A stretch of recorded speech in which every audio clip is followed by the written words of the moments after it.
Hey, Kat, sorry I'm late. Oh, hey, Justin. It's okay. You know, LA traffic. I'm always late anyway.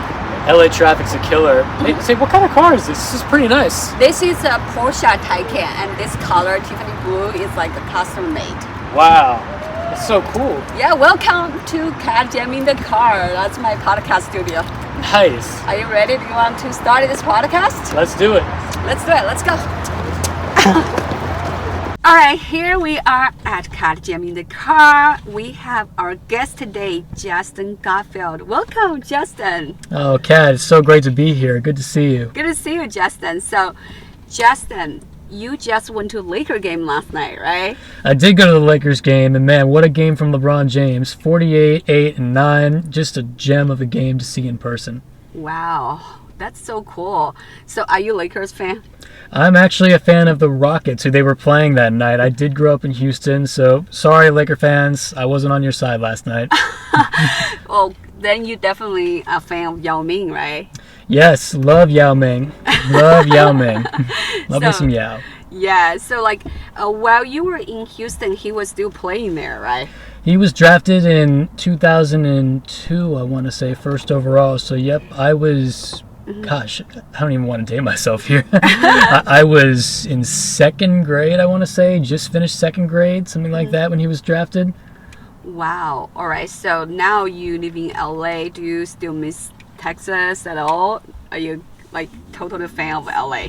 I'll tell you. So when I was 18 years old, the day I turned 18, I moved to Orlando, Florida to go to school. Oh. And then as soon as I left Orlando, I moved here. There's a reason all of that happened. As great as Texas can be, it just wasn't for me long term. So I came out here and I feel right at home. So how many years you lived here in LA now? 6 years. Cool. So like LA is so spread out. Like which part of LA is like your favorite? You know, it's really tough for me to get away from the South Bay. We were talking about this a little bit before the podcast, but I came up all the way to see her from Hermosa Beach. I love it down there. It's just got everything you need. Yeah, I think that's one thing about LA, so spread out. You can live by the beach, you can live by the mountain, right? You can live in Hollywood, like just whatever vibe you like. So Justin, tell us about yourself. Like I know you also just got certified as a life coach. I did, that's right. Oh my gosh, tell us about a life coach. Like I'm sure like this is a topic lots of people are interested.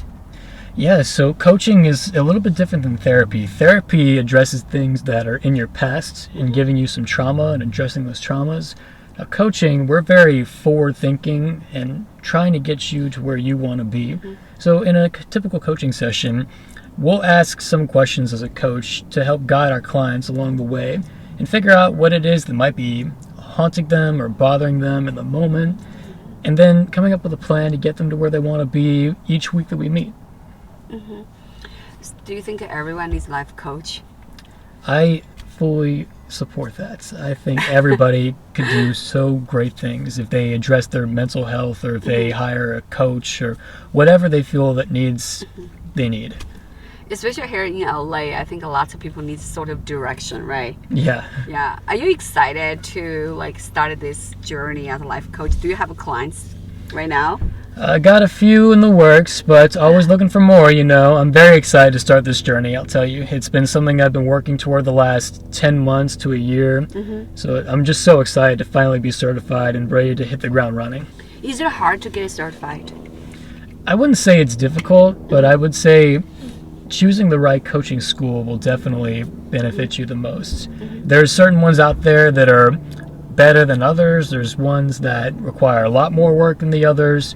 But just find the one that works, number one, for your budget, because some of them can get pricey, and the other being one that just feels right for you. You know, that feeling where something just feels right. I feel, Justin, you definitely reminded me of life coach. You have this very positive vibe and energy within you. I think that's what people want to kind of have them as life coach. You got to inspire people, right? Part of life coach, their journey is. Absolutely. I feel it's my duty as a life coach to aspire to inspire before we expire. I did not make up that quote. I don't know who did, but I wish I could attribute to somebody right now. It's just so great. That's so profound. So why did you decide to become a life coach? I decided to be a life coach because I just enjoy helping people. When I was growing up, people would always come to me for advice on things, being a moral compass, and by no means am I perfect morally. I've made a lot of mistakes here and there. But the most important thing is you learn from your mistakes. And that's what I want to share with everybody out there, because we make mistakes almost every day. And we just can't hold ourselves to our mistakes and let those define us. We need to make sure our victories define us. And for people who aren't getting that many victories, that's where I come in and help. So you are a big believer of second chance, right? Mm-hmm. Yeah, I totally agree with you because I think a lot of times when people make a mistake, like nowadays, people also talk about it. Some people had some Twitter tweets. Like years ago, people were bringing up those old tweets and started to judge this person. I just feel like, come on, just give it a break, right? Everyone make, like you said, everyone make a mistake. That's right. I mean, there's some that people are still tweeting out in their adult lives, maybe from 10 years ago. Maybe they were 35, now they're 45. And that's a different situation, however you want to see it. But then there's others where maybe you're 26 years old and you tweeted something 10 years ago when you were 16 and very unaware of how the world worked. I think certain people deserve the benefit of the doubt. They were young, they were inexperienced, and maybe it's not just an age thing, because there's a whole lot in the world that not everybody is all in on. People may not be familiar with a whole discourse community, a whole community of different people. And they may make a comment generalizing something about them, and it just gets blown up when they blow up, and then destroys their career in the end. Yeah, I feel like mistakes makes you human as well. Like no one's perfect, right? Like, you know, like you said, you made a mistake, you grow. That's kind of like, I think life coach is so interesting. It's like you guide people. Like sometimes people make mistake, they get it so sucked in their own, like those kind of darkness, right? Couldn't get out of it. Yeah. So like Justin, when you said that when you work as a life coach, what do you guys normally do? Do you guys just work as a therapist or like as like, I mean, I never had a life coach, so I'm wondering like what do you guys do exactly? Sure. As I kind of mentioned before, it's a little bit different than therapy, how we don't go back in the past and look at your traumas that are really haunting you. We look at what's in the moment now and what we want to do next week. How are we going to get there? And let's come up with a plan for that. So, for example, if you were my client right now, Kat, and we're sitting in this car and we're doing a life coaching session, we'd start out with a few general questions like, what do you want to talk about today? What specifically do you want to accomplish? And certain questions along those lines. I'm not going to give away all my secrets on this podcast. Yeah, you got to hire him.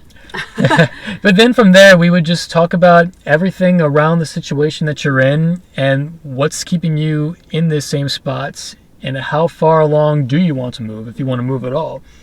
It's all about exploring the client, where they are, what their intentions are, what they would like to do, and how they'd really like to move forward in life. Did that make sense? It's kind of like you work as sort of like gurus, inspire people to focus on their future and focus on now, doing it now or something, right? Not looking back to the past. I wouldn't call myself a guru just yet, as much as I would love to. But maybe in like 50 years from now, I can call myself that. Do you want to become a guru? That would be ideal.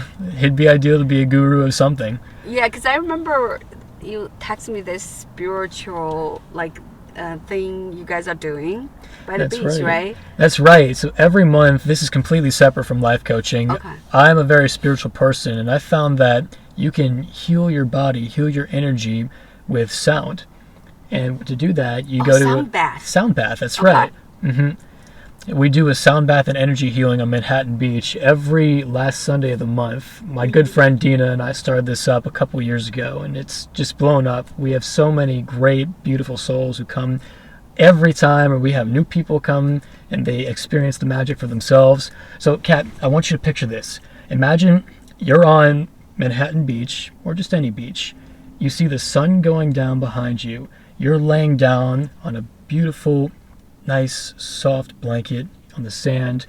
And right in front of you, you see a teepee.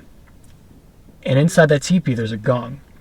In front of the teepee and the gong, there's a blanket, and there's somebody sitting on it with about 7 different crystal sound bowls.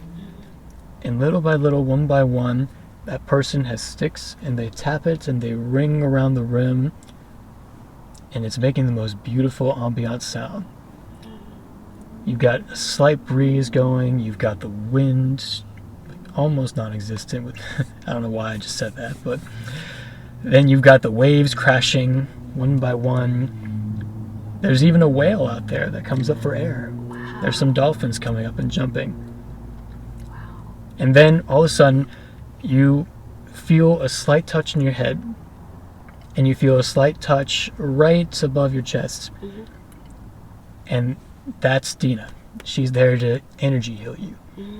She is taking all the energy that no longer serves you out of your body, channeling it out. You may feel a little emotional. You might be coughing it up.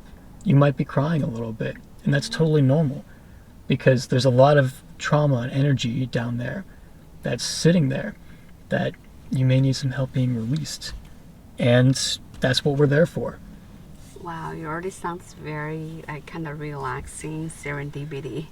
So people are crying as well while they're going through that journey. We've had some people cry. We've had some people cough like they have COVID. Thankfully, they didn't. It's just a beautiful ceremony that we've had going for the last couple of years. And we've brought in so many great people, and anybody who knows about it always comes back. Anybody who wants to come, we welcome them in with open arms. Wow. So how long is that sauna bath? Like how many hours? It's just for an hour, from 4 to 5 at the last Sunday of the month at Manhattan Beach.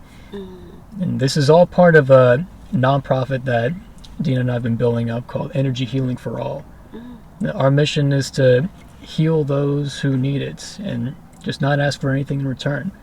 Wow, that is amazing. I'm sure like it's such a beautiful journey, like just by the way you describe it, or sunset or beach, right? Sounds so relaxing. And I saw the pictures sent over, like you guys also built those beautiful like kind of like a fork thing you guys built there, right? That's right, yeah. And it's not just the sound bowls. We have wind chimes, we have more gongs, we have sage that we go around and clear your energy with. We have, did I already say wind chimes? I may have already said wind chimes. Yeah. I heard about a sound bath, but I never experienced. I think I had experienced it once at Clubhouse. Really? Someone did that on Clubhouse. They did a sound bath. Like, do you remember during the pandemic they have like the audio-based app? Yeah, where is Clubhouse nowadays? Is it still a thing? I don't know. I mean, it was pretty big during pandemic. It seems right now everyone back to their real life, right? Yeah, I think that's one time I experienced sound bath. This lady did that on Clubhouse. It's kind of interesting. It's not like a real experience, but they just kind of doing like those sound bath, like you're listening in on your phone. Right. I think that's the best alternate way to get it done. Yeah, that's so interesting. Also, Justin, you also mentioned about you did comedy a couple years ago, right? That's right. Yeah, something we have in common.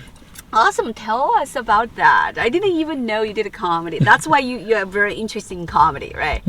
Yeah. Yeah, well, my comedy journey started back in 2017. I used to live in Sherman Oaks, and I went to this local bar called the Oaks Tavern, which was the hub of my social life for a couple years. Place. I performed there. It's a great spot.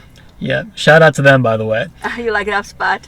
Yeah. Yeah, can't say enough good things about my memories there. Right. But yeah, I went on a Monday night, and there was open mic comedy. All these people had signed up, and I was just there listening. And you ever get that feeling where there's just this sense of confidence inside of you that's just eager to get out, and you're like, come on, I gotta do something about this. And so I went up and asked the guy, hey, do you have any more slots? I had no material prepared whatsoever. I just feel like I had some jokes in my head, and I needed to get them out. And he's like, yeah, sure, go buy a drink. And then go buy a drink. Yeah, so I went to buy a drink, and I realized, I don't have any cash. And I was really, really poor back then. I was barely making any money, so I had to be so careful about how I was spending it. And so I just kind of chilled there and was like, okay, maybe next time. But then he comes back up to me and says, "Did you buy a drink?" And I said, "You know, man, I just don't have the money right now, so maybe another time." He's like, "Oh, man, tell you what, don't worry about it. Just go up and close the show." Such a nice guy. So he got up there and called my name. I went up. I had absolutely no material plan whatsoever, but I did a couple impressions. I did a couple sports jokes because I am a sports fan. You are? I actually did get 1 or 2 laughs, so I was proud of that. Oh, wow. And so that is where my comedy journey began, but it went on a big hiatus until 2019, about November-ish, I want to say, when I signed up to do a comedy class with this gentleman named Adam Barnhart. It was through El Camino College, one of their extension classes, where it's not for any credit. You just do it to, learn comedy and whatnot. And of course, I just now had moved to Manhattan Beach. I'm thinking, oh, El Camino College, it's right here. Well, I didn't read the fine print to say, oh, wait, this class is taking place downtown. And so I had to get up every Saturday morning, and I had to drive 30, 40 minutes into downtown and go to the comedy class. But it was fine.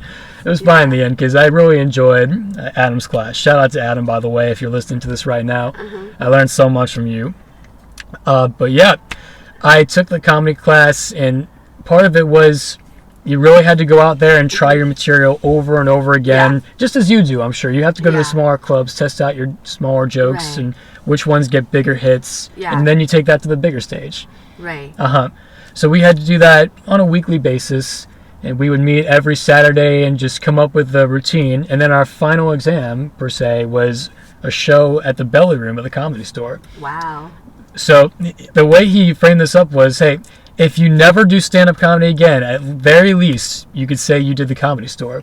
Yeah. That's like a legendary place to perform. So how was it? That was probably the peak of my comedy career when I did the Comedy Store. That was just felt so good to be up on stage because I love to be in front of people, public speaking. That's my thing. Yeah, the comedy is definitely sort of has that public speaking energy there as well, right? Right. Comedy is a bit different because you're going after the laughs, and it's so. I don't want to say it's so reliant on results, but let's be honest, it is. If you're not getting any laughs, then you're probably not going to be invited back. Yeah. They'll probably pull a cane and then just take you off stage. Yeah. I've had those performances before where I wasn't actually caned off stage, but I just knew things weren't going well, and I was just like, all right, have a good night. Yeah. Have you ever bombed before? Oh yeah, totally. I think every comedian bombed. It's just if you didn't bomb, you're not like real comic. It's pretty low. I think as a comedian, you got to bomb. You got to try out your jokes, right? Like you said, you don't know those jokes gonna work out or not. So like, do you see yourself still do comedy? I think down the line I could be a full-on comedian. It's just that I have so many other interests. I feel like comedy is taking a backseat to those. Another thing is my music. I'm a musician as well. Okay. So you think you prefer music more than comedy? I'd say at this very moment, that's the way it's going. But things can change. Life is such a journey with twists and turns. Yeah. So what kind of music you play? I love playing alternative rock, some pop, reggae, ska. Wow. Every Monday I go to Hennessy's in Manhattan Beach for open mic nights with my friend Barclay. Shout out to him. He runs it. Any musicians looking to do some open mic, check out Hennessy's, Manhattan Beach, Monday night, 9 o'clock. We've been trying to build that up for a little while now. Wow. And then the other thing he does is Barclay runs another thing called the South Bay Jam at Patrick Malloy's in Hermosa Beach. So every Thursday, all the musicians in the Hermosa Beach area come together and they play all these songs all night. And then we have a different singer each time, it seems. So it's a lot of fun. It's a great music community down there. South Bay sounds like a great community for artists, right? Like there are all kinds of stuff going on there. Yeah, I like to think of the South Bay as like a very, very tiny Nashville. Nashville is Music City. It's not just country music anymore out there. Nashvilleites, can you attest to that? It's just music. Wow, I didn't know that part of South Bay. I just know like South Bay is like such a fun spot to live. I mean, if you don't have to commute to LA, like we said, right? Right. It's beautiful, but it just has a traffic insane. It demonstrated me on the way here today. It said 45 minutes. It ended up being an hour 15. Oh God, I'm so sorry that happened to you. But that's LA, right? That's LA. That's why everyone's fashionably late in LA. I'm late all the time, by the way. That's my thing. You know what you sign up for when you move to LA and you have a car or you have to commute. Yeah, I think that's one thing. Only thing about LA is the traffic, because I think LA is so beautiful. We have everything. We have beach. We have like mountain. You can go hiking. You can go to the beach. There are all kinds of amazing restaurants here as well, right? It's so diverse. Speaking of restaurants, just ask you a question. If you can only eat one type of food for the rest of your lifetime, what it would be? Ooh, wow. You know, I always am a sucker for some vegan fried chicken, so I'm going to have to say that. So you're vegan? I have been vegan for almost 10 years, yeah. Is there any specific reason you are vegan, or is that because your spiritual journey or something?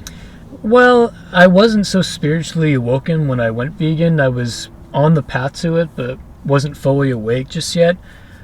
But I did it pretty much for the animals. And the story goes, I was living in Orlando, Florida for college, and it was spring break time my freshman year. And I was supposed to go on a spring break cruise, but they forgot to include me. So my mom texts me and says, "You want to go visit your uncle vegan in LA for a week?" And I was like, sure. So I actually came out here to start my vegan journey. I didn't know I was going to go vegan on the trip, but he had been vegan for a long, long time, and I was more open-minded to trying it when I was here. I was already not feeling great after eating regular chicken and stuff and drinking cow's milk. It was making me feel stuffy and headaches, and so I felt like I had the strength and will to step away from it. Cold tofurkey, I like to say. And then once I just tried it for a week, I felt so clean on the inside, so amazing, and I realized I wasn't hurting any animals. That was the biggest part of it for me. Have you ever been to an animal sanctuary, Kat? No, I can't, because I watched those documentary. It is just so sad. I couldn't even watch this documentary anymore because I'm a huge dog lover. If I used to watch this documentary, just so sad. I don't think I can handle going there. It's gonna be way too much for me to handle. Really, with all the cute animals just living their lives? No. I just felt about like, oh yeah, those sanctuary. You talk about it. Yeah, sanctuaries. Sanctuary. Oh, I got it wrong one. I saw it is the one like the documentary about how No. animals were harmed. Yeah, slaughterhouses. Those are big, yeah, big slaughterhouse. trouble. Yeah. No. So sanctuary definitely. I want to go see it. Like just see an animal living in the harmony, right? Like I'm huge dog lovers. Yeah, but just talking about those documentary about how those animals were harmed. Those are very hard to watch. Absolutely. Once people make that connection of what they're eating actually was this cute, fluffy animal once, it's just so hard to take that image out of your brain, and you never want to eat it again. That's how I went through it. Now, again, everybody's different. People go vegan for health. People go vegan for a whole lot of different reasons. The way I see it is, let's not tear each other down for why we're here. Let's just remember that we're here now. We're all making the same impact. Yeah, I know. So definitely, that's very LA, right? Lots of people have become vegan because there are so many animal lovers. That's very important too. Do you have dogs or cats? Are you a dog or cat person? Let me ask you. See, the reason that I don't take either side in that is because I grew up such a dog person. I've had 4 Bijans my whole life.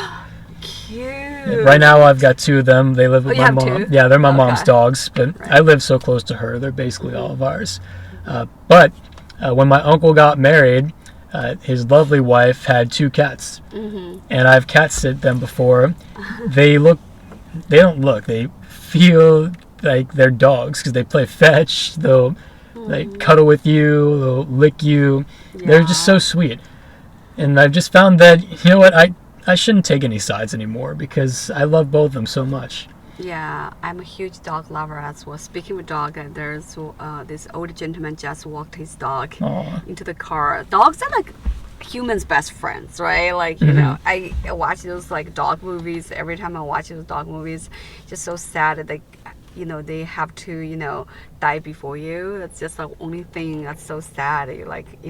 By the way, we're at a Plumber Park right now. This is a park I used to come to play tennis every morning.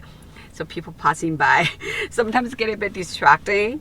But I figure it's a beautiful day out. By the way, LA has been raining for days. Today's only day right now.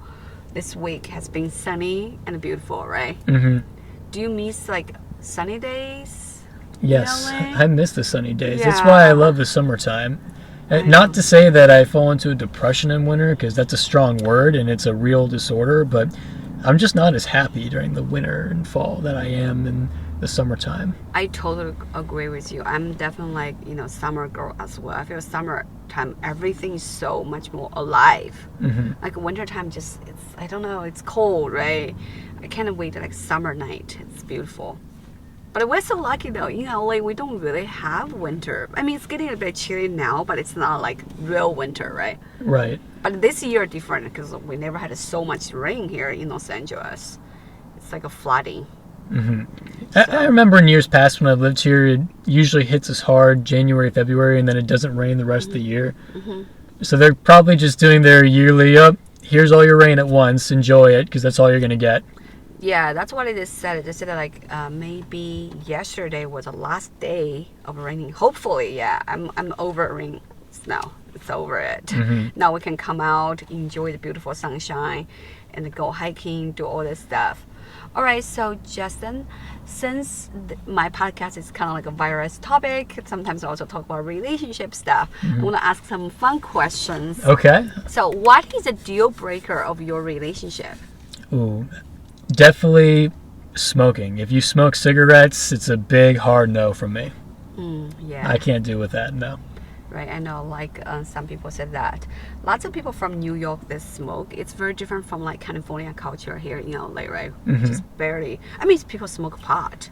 It's different. Right, yeah, that's different. Yeah. It's just so common, and it's not really harmful for you as opposed it's herbal, to... right? Yeah, not opposed to everything that comes into cigarettes or something like that. Do you smoke pot? Oh gosh, once in a while I'll take a couple puffs, but it's not something that I go out and spend all my money on. Me too. I totally agree with you. Like I mean, like I'm the same way. Like lots of my friends smoke pot, and I'm like, oh well, I'm okay with that. Even my birthday is 420.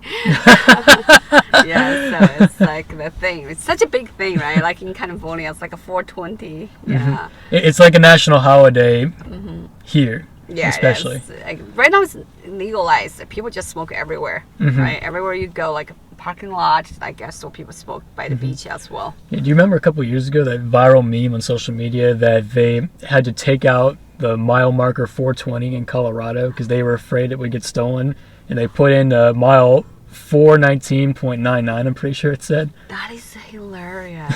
By the way, Colorado is the first state, right? Colorado was the first state. Then it's California, right? I think Washington was somewhere. Oh, Washington. I think it was Colorado, then Washington. I didn't follow it too close. How about Texas? No. Texas is anything but friendly to weed. Are you serious? So, like, if you smoke pot in Texas, it's illegal? Yep. I'm pretty sure it's still that way. So you would get arrested? That I'm not sure about. I haven't lived in Texas in almost 10 years. Texas friends, can you help me out here? Anybody? Wow, I didn't know that. That's I don't know the laws anymore. How crazy how every state is different. Wow, crazy. Wow, that's why we have so much freedom here in California, right? Right. All right, so next question. What is the green flag of your first date? Green flag of the first dates is she's just got that radiant, beautiful energy coming right out of her. What I mean by that is you just feel it. You don't just see the shine, you feel just how good it feels. Like your souls are giving each other a big hug. That's when you know that, okay, something has clicked. I'll keep this person around, this girl around. That definitely sounds very spiritual. All right, so then what is the red flag of your first date? Red flag of the first dates, oh gosh, would probably be... Wow, I didn't really prepare for this. Oh god. Red flag. Not a big Well, of course, the smoking thing. If I see them roll up and say, hang on, I've got to light up, that's a huge one for me. Okay, then that could be a red flag, right? Yeah, that is perfect. All right, so Justin, we're almost at the end of this podcast. Thank you for being in my cat jam in the car. Thank you for having me. Of course. Do you have anything to plug? Well, I did just start my coaching practice, so if you go online to www.plantabetterlife.com, go check me out. And if you're interested in some coaching, we can do a consultation for free. That is awesome. Definitely. I think lots of people needs a life coach, right? It's like sort of like everyone needs a life coach. So I agree. Yeah, are you excited to start this journey? I'm ready, but I need help. I need Yeah. help. I need clients. So you just put the word out, anybody. Yes. Follow Justin. Do you have like a social media people can follow you? Absolutely, yes. It's at Justin Garfield on Instagram. Same with TikTok. If you want to follow my vegan creations on TikTok, it's at Chef J Garf. Oh, I didn't know you make like vegan stuff. I do, yes. I'm not officially a chef. I'm not officially a chef, but I do love to cook. I love to cook whatever's on my mind. That's awesome because you're vegan. You have to be careful, right? You gotta be cooking for yourself. It's pretty much a given that when you go vegan, you have to learn how to cook it to some capacity. And I decided to go pretty far out and learn, oh wow, so this is what goes and makes this cake a lot more moist, what you can use instead of eggs to bake. It's so interesting when you get your mind turned on to these things. That's awesome. All right. Thank you, Justin. All right, guys. Thank you for watching Cat Jamming in the Car. Peace.